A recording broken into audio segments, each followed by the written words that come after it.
Gary Neville summed it up perfectly, that pound for pound, and I think he's talking financially rather than physical pounds, obviously, Manchester United are the worst side in the Premier League. And I think for every pound spent on that side, what you're getting for those pounds is utterly rubbish. Ollie, by it was absolute distance. It's not even close when you look at the wages and the money spent in that squad to the quality that they've got now. They are by so far the worst pound for pound side in the Premier League. It's insane. Ollie, Manchester United have lost 4 games in a row. The next 2 are away at Liverpool in the Premier League and away at Arsenal in the FA Cup. Not definitely, but probably they will lose those 2 games.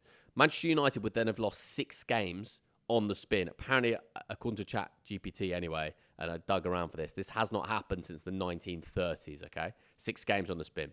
After that, so assuming they lose those 2 games and they've lost 6 on the spin, they play Southampton at home. I would put it to you, Mr. Wilson, that Ruben Amorim cannot lose that football match. He can lose against Liverpool on Sunday, they're top of the Premier League. He can lose against Arsenal in the FA Cup. It's not about the FA Cup for Manchester United this season.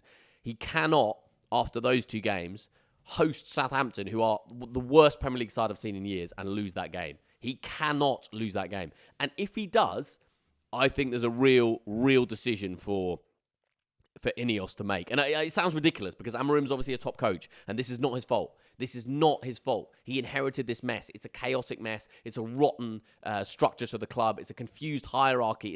It's a group of footballers that don't want to be there or shouldn't be there or are embarrassed to be there. It's not his fault, but it is his responsibility to fix this. And I think if I've learned one thing from watching Premier League football over the years and football and sport in general, it's like, do not underestimate how things can spiral very quickly, and more importantly, how panic can dictate things. Like, panic can really, really shape sport in a way you can't believe. So I think Ruben Amorim, the next 2 games are big, of course. If he can nick a point at Anfield, that's great, gets them back on track. If they could do something incredible against Arsenal in the FA Cup, amazing. But the game after that, January the 16th against Southampton, that is, you cannot lose that football match, Ruben Amorim. So we were talking about Amorim, why is he taking this job? Kind of questioning his reasons. Did he just not understand how big the job at United was, etc., that's in front of him? But there's also something to be said about somebody at Manchester United making the change when they did with Ten Hag. Because if you're going to keep Amorim around until the end of this year, regardless of what happens, and then let him find his feet with a couple of windows, obviously this winter and next summer under his belt, etc., that would be the most logical thing that you could really think of, right? Of, look, whatever happens in the remainder of the season, we give him time. That was the whole point of Ferguson, why he stayed in the job for as long as he did, because he was given 3 years of kind of time to build United into what they became under him. Football scenario and landscape is very different now, obviously. And everybody thought United would do that with Moyes, etc.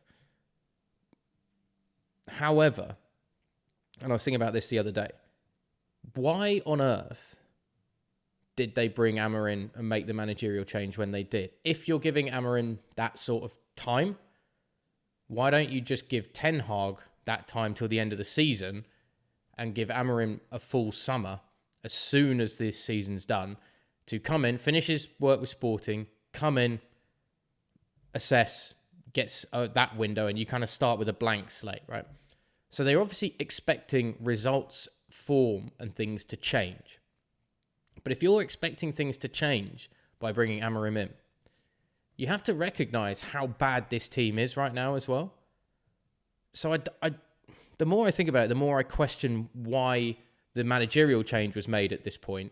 Not just with Amorim taking it, but why United made that decision at that point. Because either there's somebody at United that very much believes in the pieces that they have and that it's the right manager to put them together, and doesn't recognise that a terrible attitude around the club and the business can't be resolved overnight, which is ludicrous to think.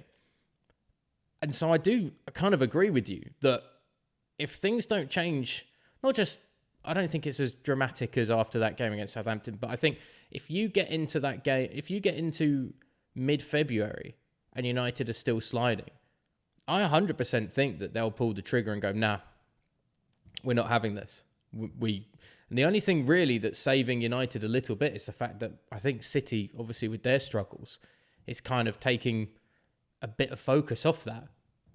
And we've got used to United being nowhere near at that level of competing for titles anyway at this point. But I think if you get to mid-February, there is a strong chance that Amorim isn't sticking around if things don't dramatically change. And none of it really I put down on the manager at all. I think it's such an insane position now to see this United set up as it is. And when you look at every decision that gets made, nothing seems logically thought out at all. Ollie, is there a chance that the cycling guy doesn't actually know what he's doing?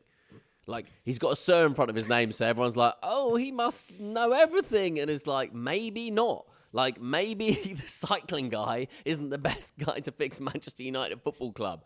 I don't know. And I think we'll talk about the New Year's honours list later on, because I want to talk about Gareth Southgate getting knighted. But just because you've got a Sir in front of your name, and look, read through the list of who got a knighthood, and I want to rant about this later, and tell me if that means they're fantastic at their job, because I don't think it does. So, yeah, I think, look, Manchester United aren't getting relegated. They're 7 points clear of the drop zone, and I think that there's just about enough quality in their squad, and there's definitely 3 worse sides than them. So they're not going to get relegated. But for my money, Manchester United have got 2 objectives the rest of the season. One is don't get relegated, and the second is don't sack Ruben Amorim. Like, just those 2 things.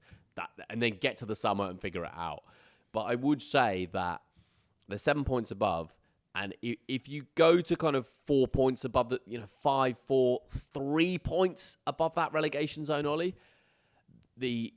as I used the word panic earlier, the possibility of someone in the Manchester United hierarchy, very senior, I'm talking like one of the Glazers, saying, this cannot happen. We cannot get relegated, and just hauling Amorim out and putting Gary Neville or like Erik Cantona in. And I mean that, like, once you get to that point where, oh my God, we could actually get relegated, and they're not there yet. But if they get to that point, then I do think you'll see something crazy happen at the top, because Manchester United cannot get relegated. That cannot happen. So, and it won't happen. I mean, it won't happen. But I do think that they lose against Liverpool and then they're home against Southampton. I think there's a lot on that football match. Ruben Amorim, Ollie, I mean, I said it when he joined. I'll say it now. He strikes me as an incredible communicator, obviously an intelligent man, high IQ, blah, blah, blah, blah, blah, blah, blah. But he made a bad career decision, and we all do that. And if he turns it around from this point, the man is a fucking genius. If he can turn it around if he can take Manchester United, Ollie, from here, as we stand on Tuesday the 31st of December 2024, to a position where they're challenging for the title in a few years, the man is a genius.